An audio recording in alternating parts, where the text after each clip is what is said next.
Hello students, welcome to CCS academy. तो बेटा accounts में हम लोग जनरल एंट्री पढ़ रहे थे और इससे रिलेटेड जो है क्वेश्चन हम लोग डिस्कस कर रहे थे। तो इसी को हम लोग आगे बढ़ाते हुए इसमें भी हम लोग कुछ नए जनरल एंट्री के क्वेश्चंस को डिस्कस करेंगे। तो सबसे पहले आप लोग वीडियो को पॉज करके इस क्वेश्चन को ट्राई करिए और कोशिश करिए कि आप लोग इस क्वेश्चन को कर सकें। क्लियर है? तो चलिए हम लोग स्टार्ट करते हैं क्वेश्चन। आप इसका सोल्यूशन करना, तो आप लोग पहले पॉज करके इसे सॉल्व ज़रूर कीजिएगा, ट्राई ज़रूर कीजिएगा। ठीक है, चलिए। तो सबसे पहला क्या बोलता है, provide depreciation on furniture 500 on machinery 2000। अब ये डेप्रिसिएशन क्या है? असली में आप लोगों का थ्योरी में ही ये था, लेकिन चलिए अभी देख लीजिए डेप्रिसिएशन का मतलब क्या होता है। देखिए, कोई भी एसेट्स होता है, जैसे फर्नीचर हुआ, मशीन हुआ, आप मार्केट से ले आए। मान लीजिए ये मोबाइल आप जो लेके आए इसमें, ठीक है, मान के चलो आप लोग का कि आपका मोबाइल मान लो बेसिक सा 15,000 रुपये का आपका मोबाइल है, 15,000 का, जो आपके हाथ में। ठीक है, अब 15,000 का जो मोबाइल है आपके हाथ में, इसको आप खरीदे होगा कम 1 साल 2 साल पहले। तो क्या इस समय इसको मार्केट में ले आए कि बेचोगे तो क्या आपको ये 15,000 मिल जाएगा? क्या नहीं ना, आपको तो 15 नहीं मिलेगा। आप किसी को बेचोगे तो अगर आप उससे बोलोगे कि ये लो भाई हमें 15 चाहिए, तो वो आपसे क्या बोलेगा, अरे यार तुम 2 साल से यूज़ कर रहे हो, तुम्हें 15 कैसे दे दे? 2 साल से यूज़ करके तुमने तो इसकी वैल्यू घटा दी, समझ लो। तो ये जो वैल्यू घटा दी तुमने 2 साल में ना, इसी को हम लोग बोलते हैं डेप्रिसिएशन।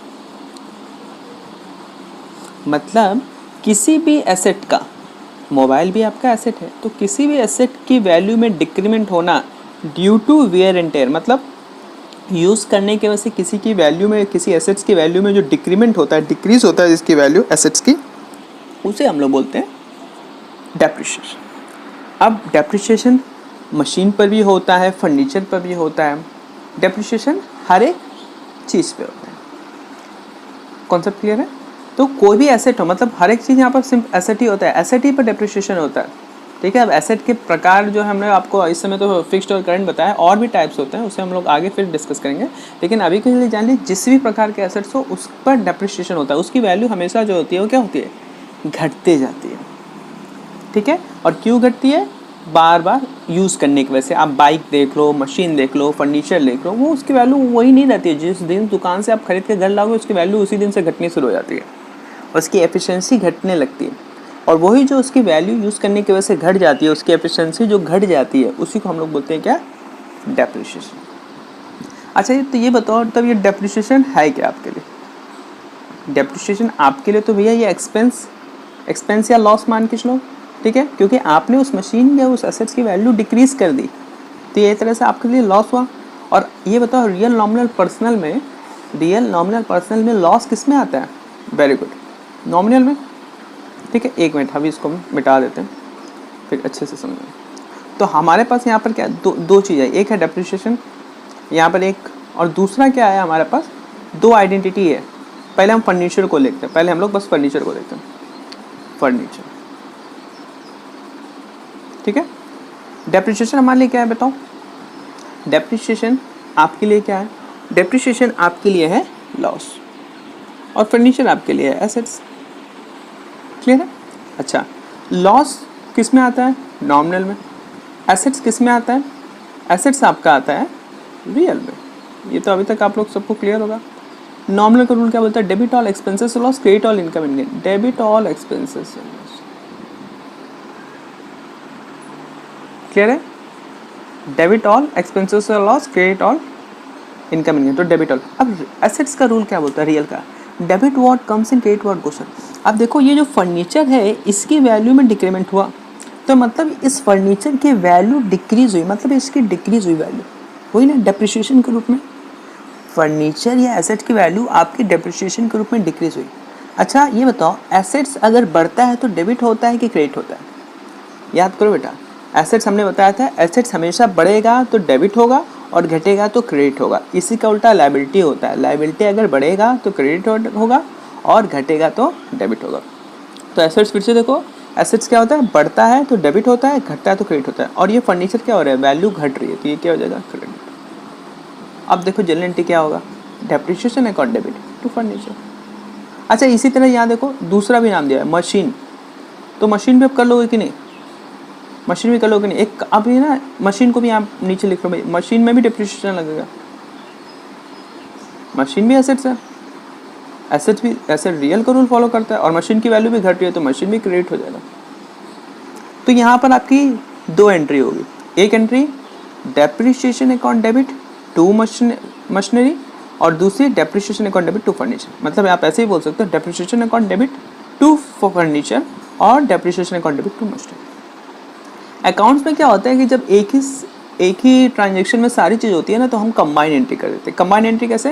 देखो दोनों में डेप्रिसिएशन कॉमन है, अभी हम लोग उसे और समझेंगे, दोनों में डेप्रिसिएशन कॉमन है। तो आप क्या करोगे, डेप्रिसिएशन आपका डेबिट आ ही रहा है टू मशीनरी और टू फर्नीचर कर दोगे क्योंकि दोनों ही क्रेडिट है। अब यहाँ देखो depreciation account debit to furniture to machinery, नाम आगे पीछे से कोई मतलब नहीं, ठीक है। तो डेप्रिसिएशन क्या था आपके लिए, फिर से देखो डेप्रिसिएशन आपके लिए लॉस था और लॉस किस में आता है, नॉमिनल में। नॉमिनल है डेबिट और एक्सपेंसेस लॉस, क्रेडिट और इनकम इनकम।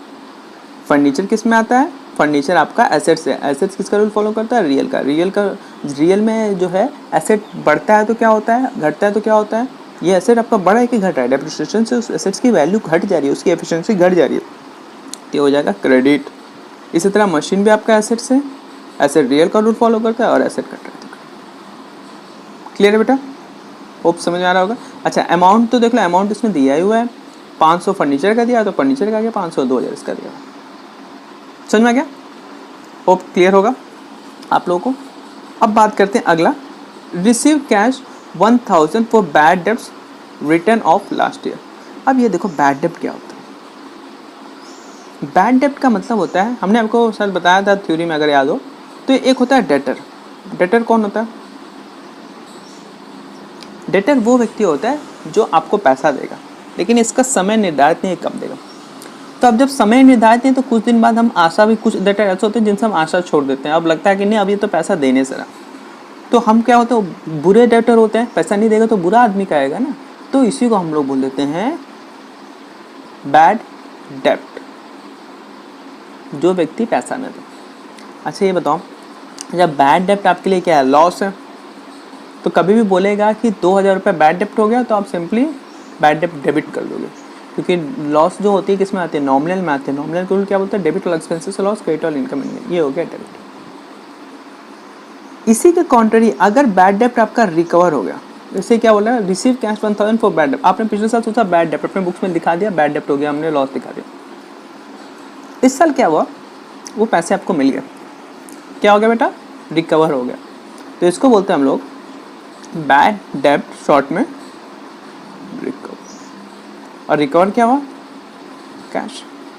अच्छा ये बताओ, जब बैड डेप्ट रिकवर होगा तो क्या होगा, आपके लिए इनकम हो गया, नॉमिनल को क्या इनकम हो गया, ये लिख दो। और ये क्या एसेट, इनकम किस में आता है, नॉमिनल में, एसेट किस में आता है, रियल में।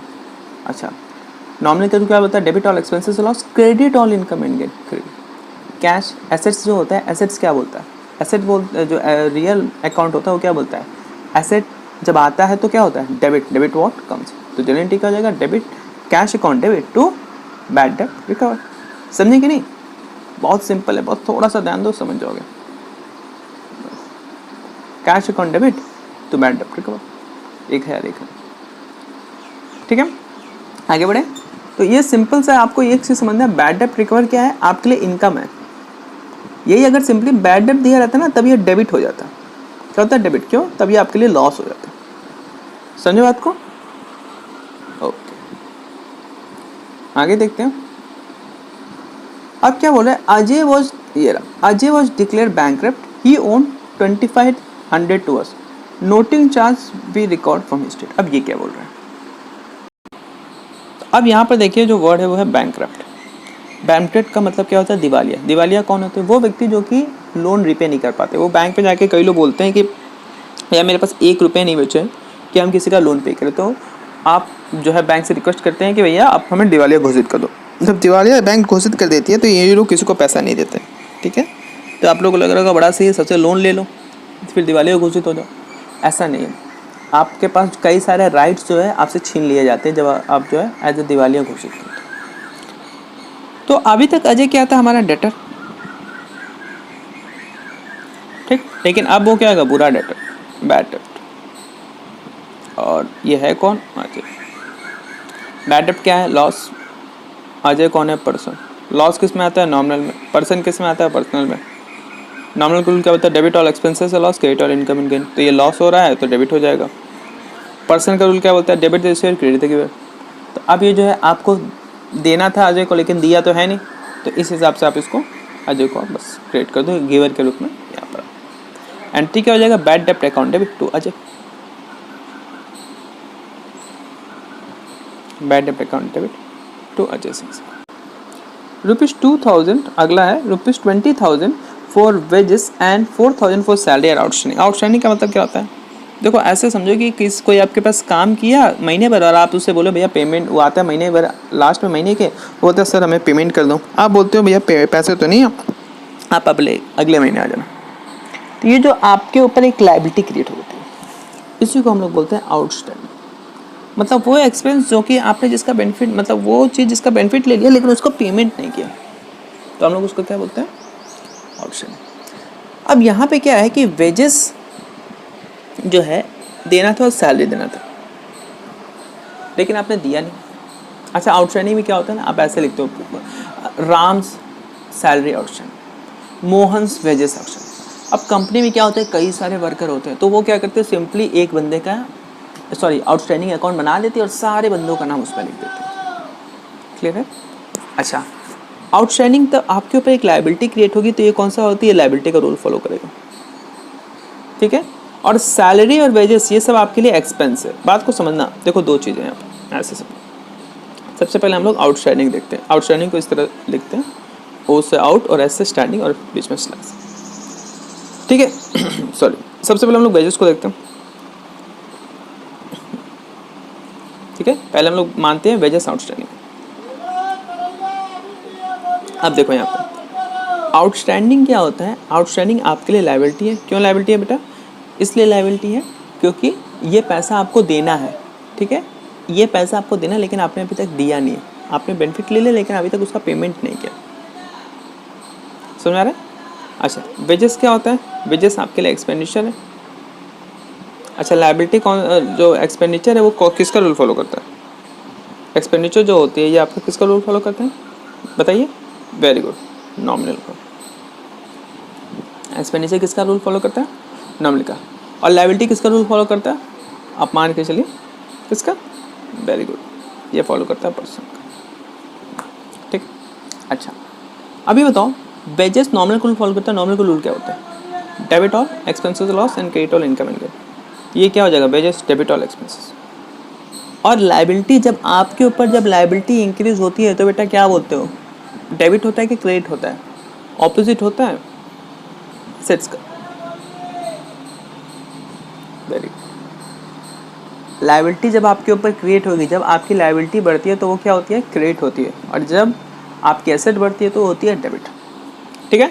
अच्छा, इसी तरह लास्ट में क्या हमारा सैलरी भी देख लेते हैं। अब सैलरी भी एक बार देख लेते हैं। अच्छा, सैलरी क्या है, सैलरी भी तो हमारा एक्सपेंस है, ये भी नॉमिनल में आता है, ये भी नॉमिनल में आता है।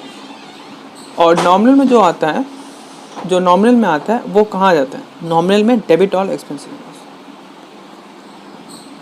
तो अगर आपको कंबाइन एंट्री करना है, अगर आपको कंबाइन एंट्री करना है तो कंबाइन एंट्री कैसे करोगे, कंबाइन एंट्री आप लोग ऐसे करोगे कि wages account debit, salary account debit to outstanding salary and outstanding wages. अच्छा, सिंगल एंट्री करना है तो कैसे करोगे, wages account debit to outstanding wages, salary account debit to outstanding salary. Clear है।